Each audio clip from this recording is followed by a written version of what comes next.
Hello everyone, welcome back to my channel. இன்னைக்கு ரொம்ப குட்டி vlog தான் பார்க்க போறோம். அம்மா வீட்டுக்கு வந்துட்டேன். ஈவினிங் டைம் கிளம்பி அம்மா வீட்டுக்கு வந்துட்டு சும்மா உட்காந்துட்டு என் பொண்ணு மேகி கேட்டாலன்னு சொல்லிட்டு அவளுக்கு நார்மலாக மேகி பண்ணி கொடுத்துட்டேன். ஆனால் நான் வந்துட்டு நார்மலாக பண்ணல. இந்த வைரலாக ஷார்ட்ஸில் மேகி ஹேக் போயிட்டு இருந்துச்சு. சரி இந்த வைரல் மேகியை பண்ணலான்னு சொல்லிட்டு நான் ஒரு கடையில் ஃபஸ்ட்டு ஒரு தண்ணியில் வந்துட்டு ஹாட் வாட்டரில் மேகியை வேக வச்சு தண்ணியை எடுத்து வச்சுட்டேன். பின்ன ஒரு கடையில் நல்லா ஒரு 2-3 ஸ்பூன் எண்ணெய் விட்டுக்கிட்டேன். ஆனால் எண்ணெய் கொஞ்சம் அதிகமாக தான் விடணும், நான் கம்மியாக விட்டுட்டேன். 2-3 ஸ்பூன் எண்ணெய் விடுற இடத்துல ஒரு 5-6 ஸ்பூன் விட்டுக்கோங்க, அப்போ தான் அது நல்லாயிருக்கும். 5-6 ஸ்பூன் எண்ணெய் விட்டுட்டு நல்லா பொடி பொடியாக 3 பல்லு பூண்டை நல்லா பொடி பொடியாக நறுக்கி அதை நல்லா எண்ணெயில் லோ ஃப்ளேமில் வதக்கிக்கணும். அதுக்கப்புறம் உங்களுக்கு சில்லி ஃப்ளேக்ஸ் வேணுன்னா சில்லி ஃப்ளேக்ஸ் போட்டுக்கோங்க. எனக்கு சில்லி ஃப்ளேக்ஸ் வேண்டாம், அதனால் நான் காரம் அதிகமாக சாப்பிட மாட்டேன்னு இல்லை, எனக்கு அல்சர் இருக்கிறதுனால நான் சாப்பிடல. பின்ன கொஞ்சம் அதிலே கொத்தமல்லியும் போட்டு ஒரு நல்லா ஒரு 30 செகண்ட்ஸ் வதக்கிக்கணும்.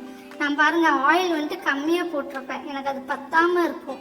சரி இனி கொஞ்சம் ஆயில் போடலாமேன்னு இனி ஒரு 2-3 ஸ்பூன் ஆயில் போட்டுக்கிட்டேன். நான் அது நல்லா போட்டு நல்லா வதக்கிட்டு பின்ன அதுலேயே நான் இந்த மேகி மசாலா இருந்ததையும் போட்டுக்கிட்டேன். மேகி மசாலாவும் போட்டு நல்லா ஒரு 30 செகண்ட் வந்துட்டு வதக்கிக்கணும். வதக்கிட்டு லோ ஃப்ளேமில் வச்சுக்கோங்க, இல்லாட்டினா கருகிரும். ரொம்ப போட்டு இது பண்ணிடாதீங்க, கருக்கிற மாதிரி வதக்கிறாதீங்க. அது கலர் சேஞ்ச் ஆகக்கூடாது, கொஞ்சம் அந்த ஸ்மெல் வந்துட்டு நல்லா வரும். அந்த ஸ்மெல் வர்ற அளவுக்கு மட்டும் வதக்கணும்னா போதும்.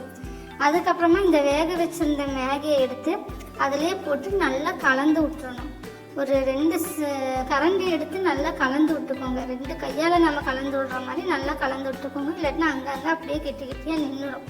இதை வந்துட்டு நல்லா கலந்து விட்டுட்டேன். நான் ஃபுல்லாக கலந்து விட்டு அதுக்கப்புறம் ஒரு ஒரு பிளேட்டில் எடுத்து சாப்பிட்டு பார்க்குறப்ப டேஸ்ட் சூப்பராக இருந்துச்சு. நீங்கள் ட்ரை பண்ணி பாருங்கள், கண்டிப்பாக இது நல்லாயிருக்கும். டிஃப்ரெண்ட்டாக நல்ல டேஸ்ட்டாக இருந்துச்சு, எப்போவுமே செய்கிற மாதிரி இல்லாமல் டிஃப்ரெண்ட்டாக டேஸ்ட் சூப்பராக இருந்துச்சு. இன்றைக்கி இந்த விலாகில் இவ்வளோ தான், இது ஒரு குட்டி விலாக் தான். நெக்ஸ்ட் ஒரு விலாகில் வீடியோவில் பார்க்குறேன்.